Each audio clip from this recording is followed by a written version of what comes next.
Compliance, the final frontier. Tom Fox is the voyager of trekking through compliance. His mission? To explore the original series and seek out and share what it can teach you about compliance. Here's your host, Tom Fox. Hello, everyone. This is Tom Fox. I would like to welcome you to a special encore series of Trekking Through Compliance. This series will focus on the 2020 television show Picard. In this series, I'm joined by Megan Dougherty. Megan is co-founder and partner at One Stone Creative, a podcast production firm. Megan is a Star Trek aficionado, although a Voyager Star Trek aficionado. And as all of you listeners know, I'm an original series aficionado. Nevertheless, we both love Jean-Luc Picard, and we are going to explore the lessons learned and the shows and our love for Star Trek in the context of Picard. So sit back and enjoy this special presentation from Trekking Through Compliance. Hello, everyone. Tom Fox and Megan Dougherty back for another episode of Picard. So this week we're going to take up episode 8, Broken Pieces. In this episode, a flashback shows Narissa's initiation as a Vat'Zash on a planet with 8 suns. She experiences the admonition, a warning of the danger of synthetic life left by a long extinct race. Most are driven mad by the knowledge, but Narissa is the only one of the initiates who retains her sanity. Meeting Soji, however, stirs up painful memories for Rios. He eventually tells Raffi that Soji resembles one of the 2 beings whom Rios' former commander, Captain Vandermeer, was ordered to execute by Starfleet security. Vandermeer committed suicide after the execution, and then Rios covered up the event. That led to his dismissal from Starfleet. Raffi realizes that the 2 synthetics that Rios and Vandermeer met were from Bruce Maddox's planet. Girardi awakens and admits that she murdered Maddox, explains the vision O gave her, and promises never to harm Soji. Raffi then explains her deduction that the Vat'Vash were behind the synth attack on Mars. Soji commandeers the La Sirena and plots a course for home, which is followed by Narek in his small scout ship. On the artifact, 7 of 9 arrives to rescue Elnor, and she interfaces with the Queen's cell to use Borg drones aboard the cube to retake control. But Narissa has, most or at least some of the drones jettisoned into space and sends a fleet to Soji's planet. So a lot going on in this. Megan, what were your kind of overall impressions? This was probably my favorite episode since the first one. I feel like so many questions were answered, and like really good plot stuff and lore stuff was brought up. So yeah, I thought this was tremendously satisfying as an episode.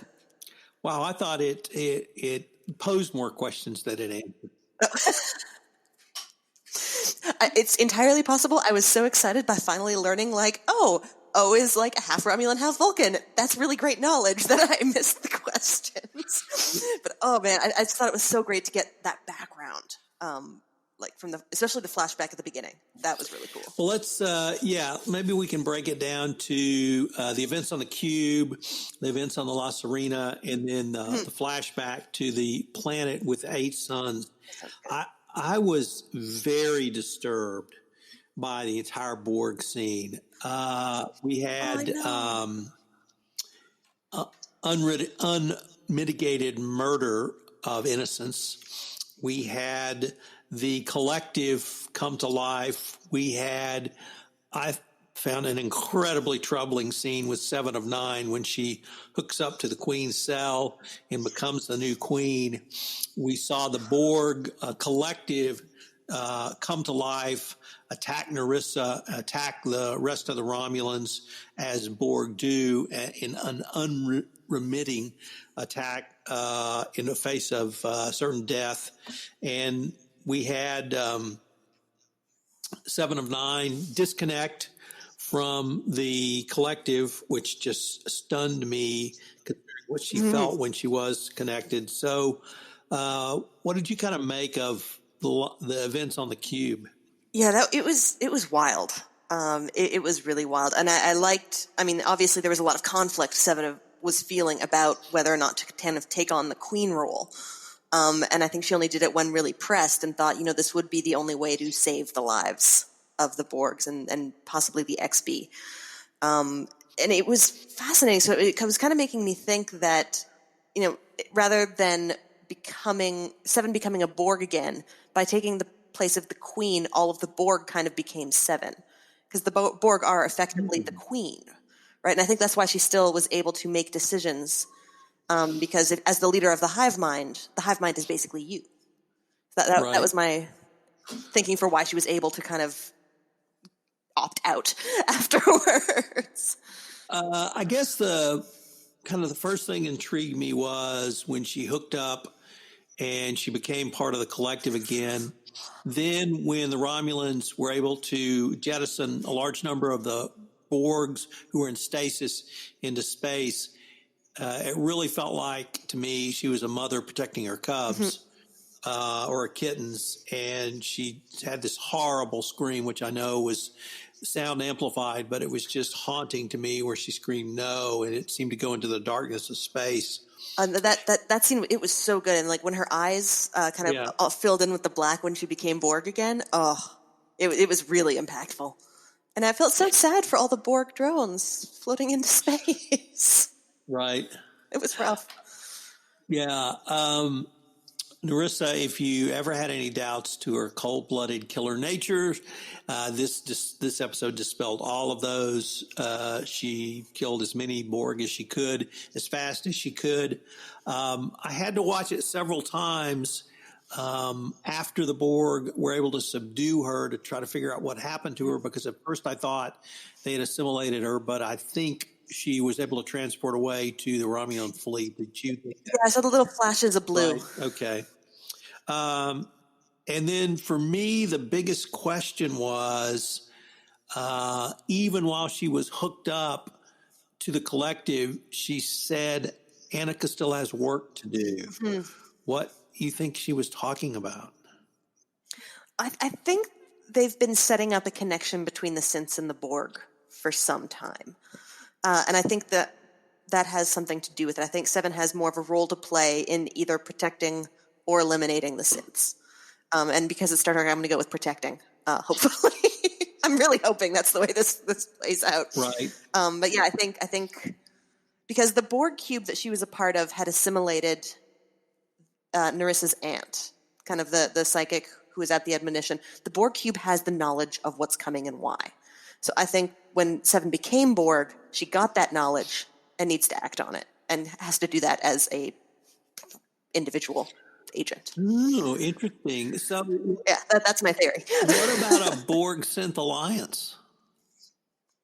I think that is cool. I think that would be possible. I mean, there's obvious parallels. Right. Synths are less horrifying, but fundamentally, the only real difference between them is that they have independent thought rather than hive thought. And then what about having the hive being this cube only and not being connected to the greater collective? Could we create sort of a different form of Homo erectus Borgus? I think that would be really cool, and I think it's possible because like the cube is disconnected from the rest of the Borg, which is again probably why Seven was able to leave, because she wasn't part of like the huge network, right? That we'll be calling. But yeah, I'm really excited to see what they do with that. And wasn't Elnor sweet when he's just like, "Are you going to assimilate me now? Is this?" I thought that was adorable. So, it's interesting. In our last episode, you talked about when Soji kind of had her self-realization and kind of what that brought up for you in your journey. Mm-hmm. When I'm in recovery and when she hooked up to the Borg collective and her eyes flashed, I was like, that's what it's like. Mm-hmm. That is what it's like when you get that power rush. It's like, oh, and I know how dangerous that can be. So that's it was interesting. That's what that brought up for me. Cool. Anything else on the cube that intrigued you? A little bit about Nerissa talking to her aunt, but I think we'll get that when we talk about the flashback. Well, you just want to go into the flashback then? Let's do a flashback. Okay. So the flashback was extraordinarily cool.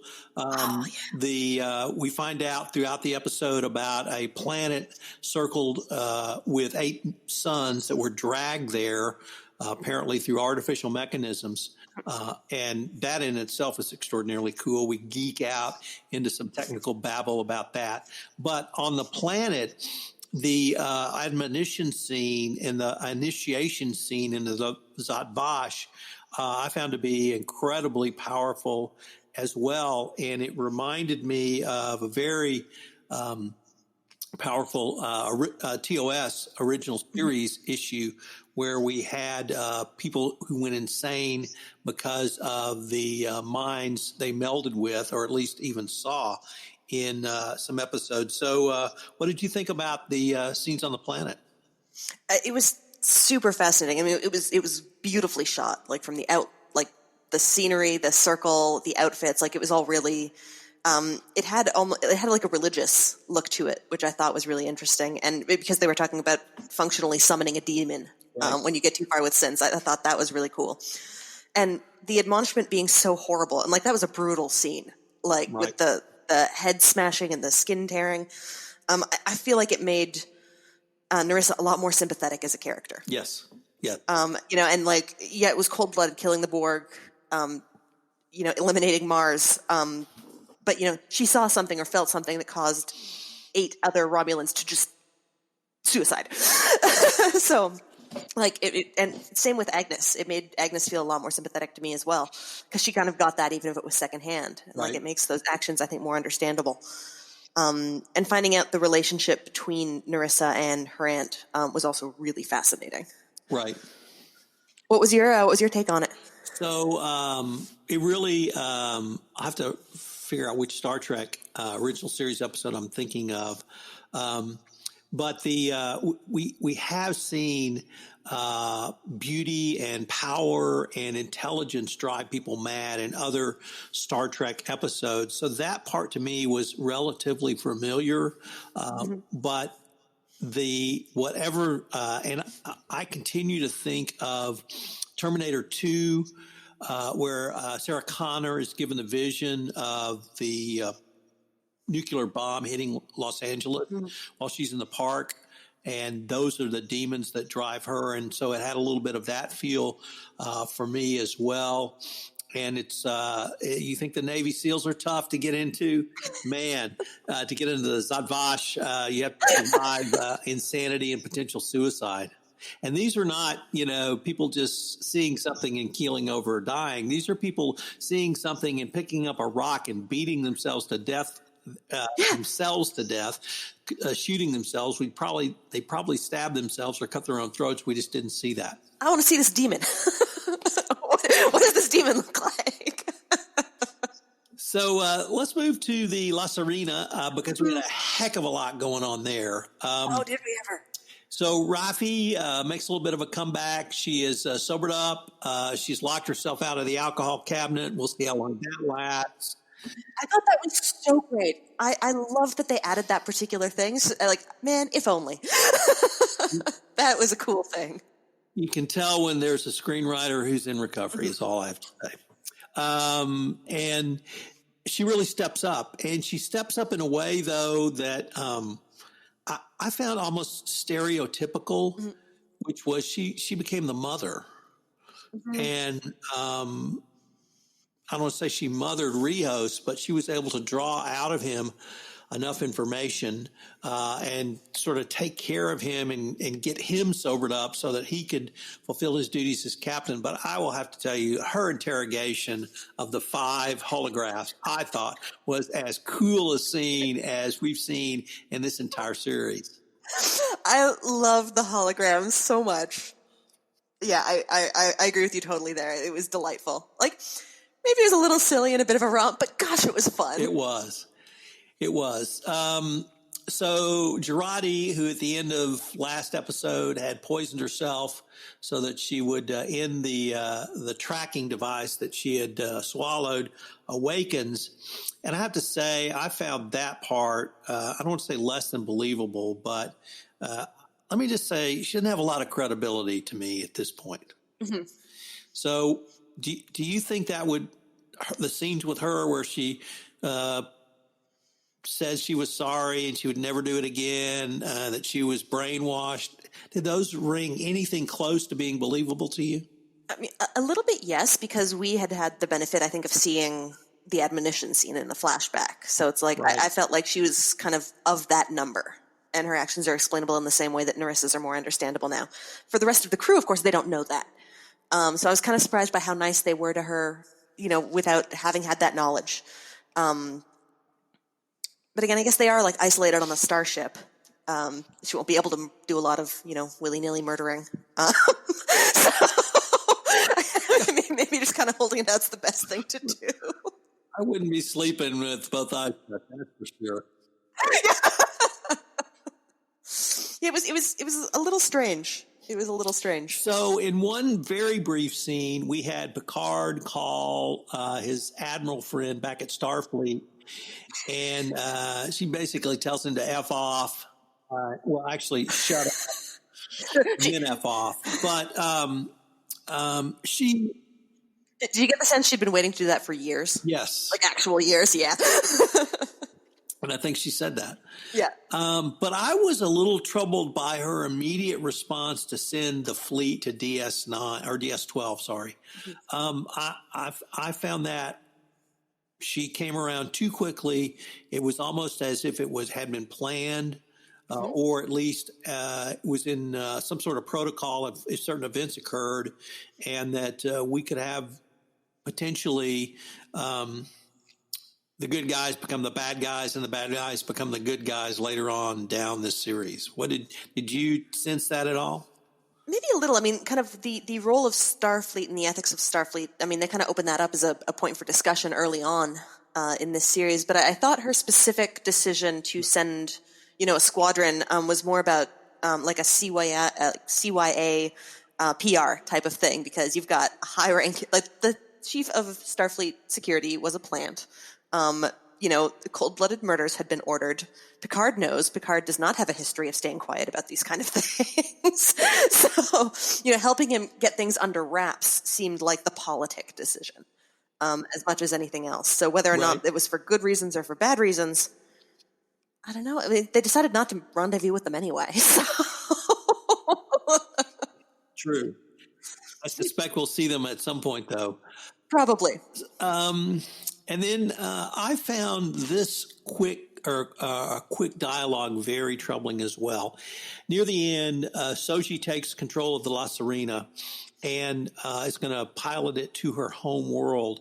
Mm-hmm. And Rios says to Picard, "It took her all of 5 minutes to hack all of my security systems," pointing out why synthetic life can outperform human beings and why they might be dangerous to human beings. I think we're actually beyond the memo that I had never gotten, that Skynet's self-aware, and now's the time to run. But I found that to be a very troubling foreshadowing of something to come. Mm-hmm. Or is that just raising ethical questions? Am I making too much of it? I think it's both. Because what Rios was saying is almost a reflection of how Starfleet was acting. Because it's a very real concern. It's like if, a synth who maybe has the potential to be as good or as bad as any human has these incredibly superhuman powers, that is terrifying. That's legitimately terrifying. I think it would be stranger if they didn't think about the possible negative outcomes. I mean, I think it was strange if Picard did because of his experience with Data, but for anyone who didn't have a pre-existing relationship with a synth, I can understand how that would be terrifying. Right. And once again, these themes were played out in several episodes of the original series as well, so I saw a lot of parallels there. I was also uber excited when she created the tunnel she didn't create a tunnel. She found Borg-created tunnels. I was not aware of that's how the Borg traveled from not system to system, but galaxy to galaxy. Is that something you were aware of? Oh yeah, that played big in Voyager. Okay. Okay. Yeah, gotta love a good transwarp conduit. Yeah. Well, that was very cool as well. So, were there any cookies that stuck out for you in this one, Megan? One really big one. Scottish engineer, anyone? That was uber cool. That was great. And the lassie I thought that was pretty great. Yeah, you can't say that anymore, I guess. I wonder if they can say that in Scotland. I think you could say it in Scotland, but probably not to Raffi. Yeah, probably not to Raffi. And as a rule, probably not to anyone over the age of 12. Fair enough. I guess my other observation was I saw a continuing aging of Picard. I'm not sure we can call him an aged action hero now. We may have to call him aged. Tell me, what do you mean? I just felt like his voice seemed to be slowing down, and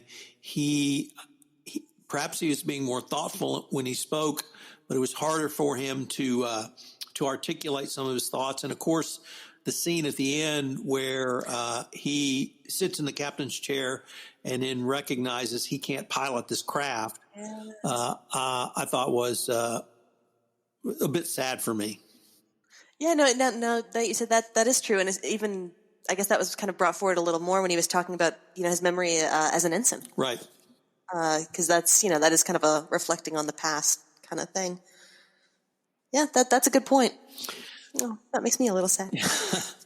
So, Megan, there's a lot going on in this one. There's so much going on. A lot going on. I have to say, the screenwriting is just first rate. The cookies they're giving us are great. I don't think we saw one of the great fight scenes in this one, but the scene with 7 of 9 in the Queen's hive was just that blew me away. Yeah, it was. I can't wait. I think the next episode's going to take place on the homeworld, and we know we're going to have Narissa there. I'm pretty sure that little ship that followed La Serena into the transwarp conduit was Merrick. Right. I mean, we don't know, but I think it was. I'm super excited to see how many synths there are. How many synths are there? Is there a whole world of them? Right. So, okay. Well, till next time, Megan, I look forward to continuing the conversation. Sounds great. Thank you. If you enjoyed this episode of Trekking Through Compliance, you can help it grow by sharing it with the biggest Trek fan you know.